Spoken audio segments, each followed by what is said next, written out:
Chapter 7, Retention and Motivation. Dissatisfaction isn't always about pay. As an HR consultant, your job is to review strategic plans and systems of small to medium-sized companies, making recommendations on how to improve. Pacific Books, a small online retailer with 47 employees, has faced challenges, and several employees have quit due to the economy. The company has only one HR manager managing payroll and benefits, and employees are not happy working for the company. To improve employee retention, we developed a survey asking questions about work type, management type, and work life balance. The result shows that employees are dissatisfied with pay and benefits, but other aspects of the organization, such as micromanaging and favoritism, are also causing dissatisfaction. The CEO, initially defending the company, understands that employee retention and motivation are not just about pay and benefits, but also other aspects of the job. The cost of turnover.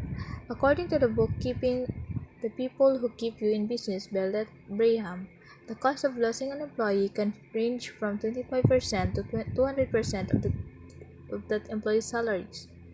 Some of the costs cited revolve around customer services, disruption and loss of morale among other employees, burnout of other employees, and the cost of hiring someone new. Losing an employee is called turnover. There are two types of turnover: the voluntary turnover and involuntary turnover.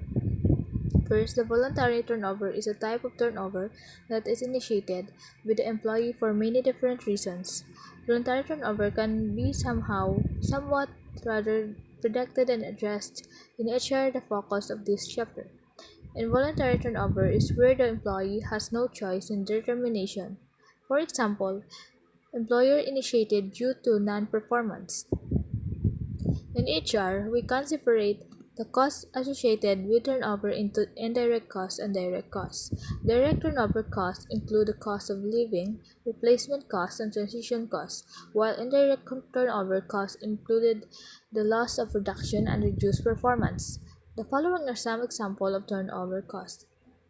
First, recruitment of replacement, administrative hiring costs, lost productivity associated with the time between the loss of the employee and the hiring of replacement, lost productivity due to a new employee learning the job, lost productivity associated with co-workers helping the new employee, cost of training, costs associated with employees' lack of motivation prior to leaving, sometimes the cost of trade secrets and proprietary information shared by employee who leaves, relations costs. To avoid this cost, development of retention plans is an important function of HR strategic plan. Retention plans outline the strategies the organization will use to reduce turnover and address employees' motivation. These are the example of direct and indirect costs. The direct costs are recruitment costs, advertising costs for new position, orientation and training of new employees, severance costs, testing costs, time to interview new replacement, time to recruit and train new hires. The indirects are lost knowledge, loss of productivity while new employees are brought up to speed, costs associated with lack of motivation prior to leaving, costs associated with loss of trade secrets. Reasons for voluntary turnover. Once we find out what can cause voluntary turnover, we can develop retention strategies to reduce turnover. Some of the common reasons employers have organization can include the following. Number one, a poor match between the job and the skills of the employee. This issue is directly related to the recruitment process.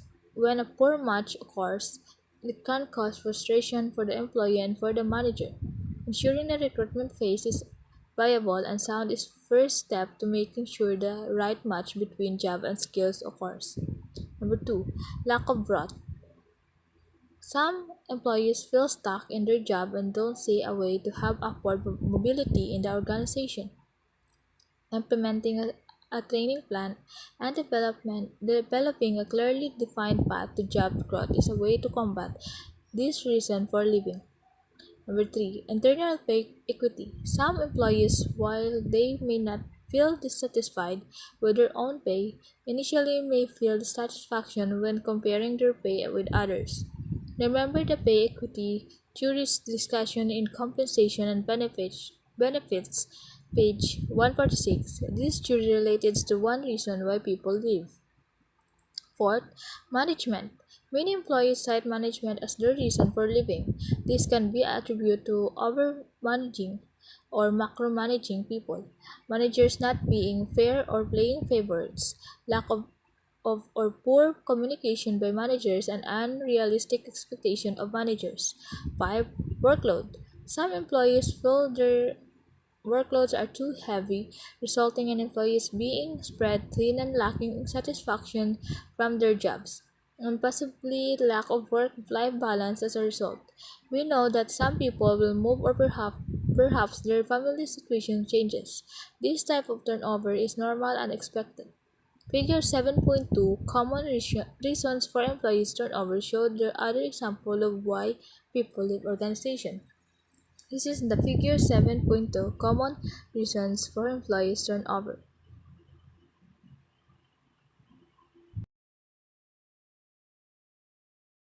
Now, retention plans. Effective High Performance Work System or HPWS is the name given to the set of systematic HR practices that create an environment where the employee has greater involvement and responsibility for the success of the organization. A high performance work system is a strategic approach to many of the things we do in HR, including retention. Generally speaking, HPWS gets employees involved in conceiving, designing, and implementing processes that are better for the company and better for the employee, which increases retention. Figure 7.3 is HR components of a HWPS. HR rules in creating high performance work systems. Keeping HPWS in mind, we can begin to develop retention plans. The first step in this process is to understand some of the theory on job satisfactions and dissatisfactions. Next, we can gather data as to the satisfaction level of our current employees. Then we can begin to implement specific strategies for employee retention. Theories on job dissatisfaction. Job satisfaction is one of the most researched variables in the area of workplace psychology, has been associated with numerous psychological issues ranging from leadership to job design. Job satisfaction theories have strongly overlapped with theories explaining human motivation.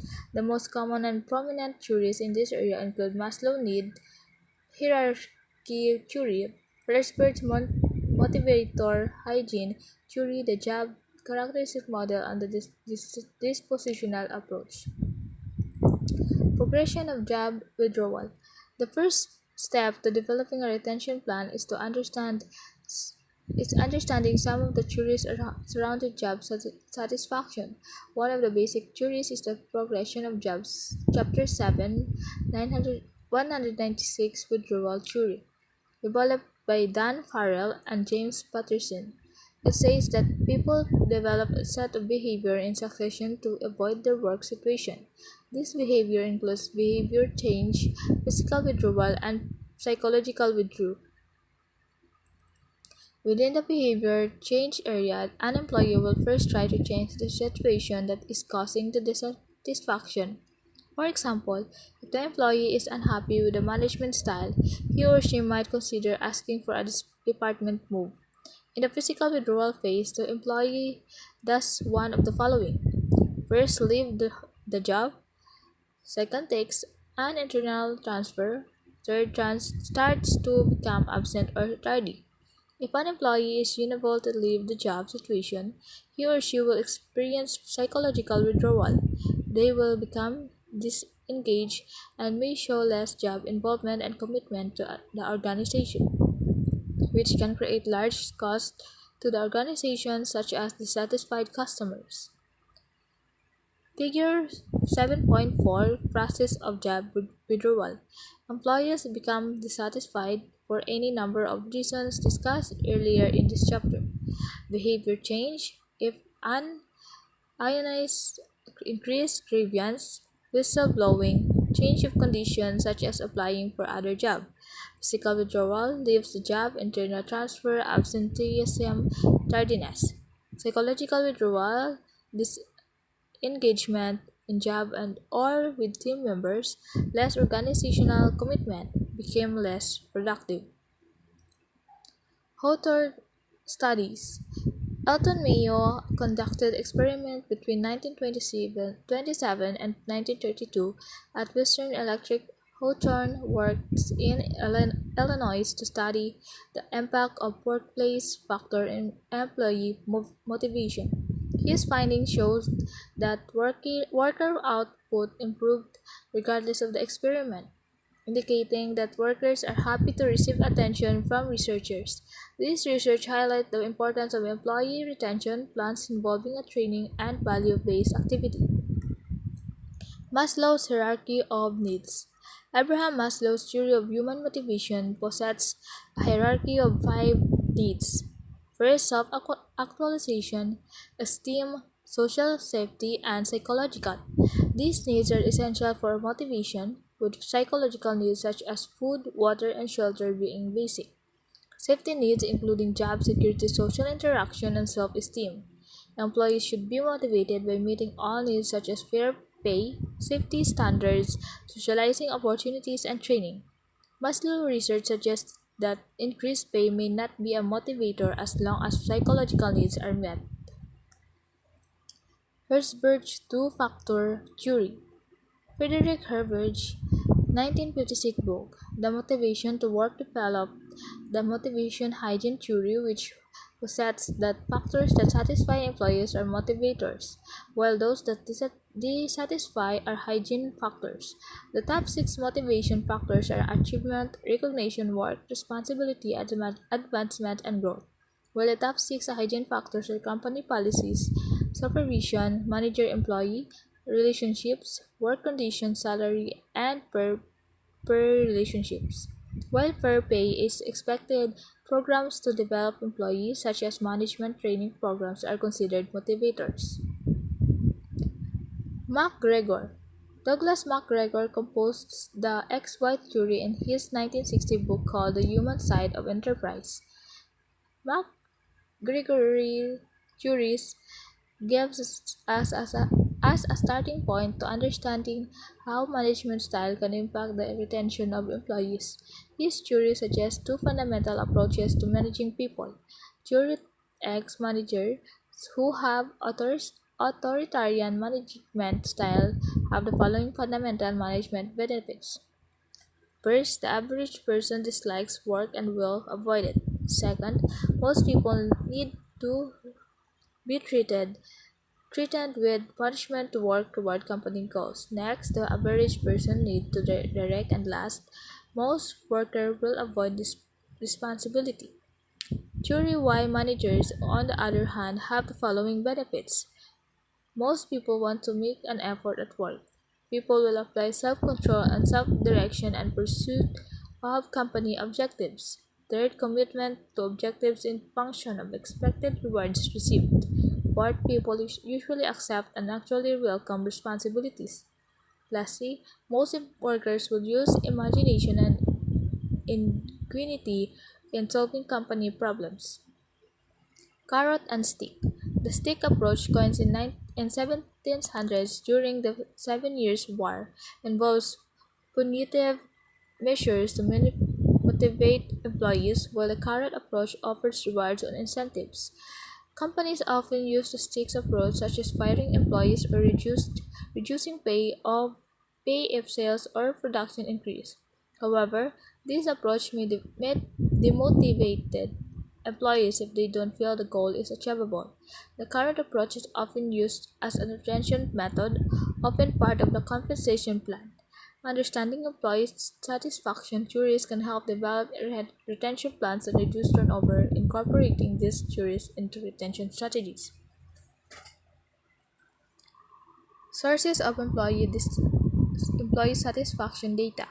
Research is crucial in developing a successful retention plan for an organization. It involves understanding employee satisfaction theories and why they leave. Exit the interview can provide valuable information about employee satisfaction and potential retention issues. However, it's essential to review the data over time with multiple employees to avoid making decisions based on a few people's feedback. This approach measures ensures rather tailored retention plans for the organization. A few things should be considered when developing an employer satisfaction survey. Number one, communicate the purpose and goal of the survey. Number two, once the survey is complete, communicate with changes have been made as a result of the survey. Third, assure employees their responses will be anonymous and private. Fourth, involve management and leadership in the survey development. Give us clear, concise questions that get at the root of moral issue. Once data have been gathered and analyzed, we can formulate our retention plans. Our plans should always be tied to the strategic goals of the organization and the HPWS previously developed, and awareness of motivational theories should be coupled with the plans. Here are the components of retention plan. First, GDI survey results, other results and exit interview findings. Number two, current retention plans, strengths and weaknesses. Third, goals of retention plans. Example given is reduce turnover by 10%. Fourth, individual strategies to meet retention and turnover reduction goals. Fifth, budgeting and understanding of how your retention plans will impact the payroll budget as input. That's all. Thank you.